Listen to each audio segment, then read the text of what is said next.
நான் யூகேஜி படிக்கிறேன். நான் இப்பொழுது திருக்குறள் சொல்ல போகிறேன். திருக்குறளை எழுதியவர் திருவள்ளுவர். அவரு மொத்தம் 1330 குறள் எழுதியிருக்கிறாரு. அவருக்கு கன்னியாகுமரியில கடல்ல 133 அடிக்க சிலை வச்சிருக்காங்க. அகர முதல எழுத்தெல்லாம் ஆதி பகவன் முதற்றே உலகு. அகழ்வாரை தாங்கும் நிலம் போல தம்மை இகழ்வாரை பொறுத்தல் தலை. தீயினால் சுட்டமும் உள்ளாரும் மாறாதே நாவினால் சுட்டவடு. செல்வத்துள் செல்வம் செவி செல்வம் அச்செல்வம் செல்வத்துள் எல்லாம் தலை. துப்பாருக்கு துப்பாக்கி துப்பாருக்கு துப்பாய தூவும் மலை. எல்லா விளக்கும் விளக்கல்ல சான்றோருக்கு பொய்யா விளக்கே விளக்கே.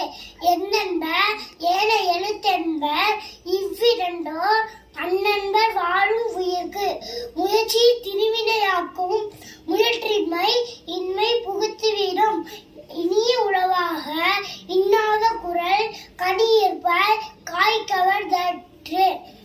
நன்றி, வணக்கம்.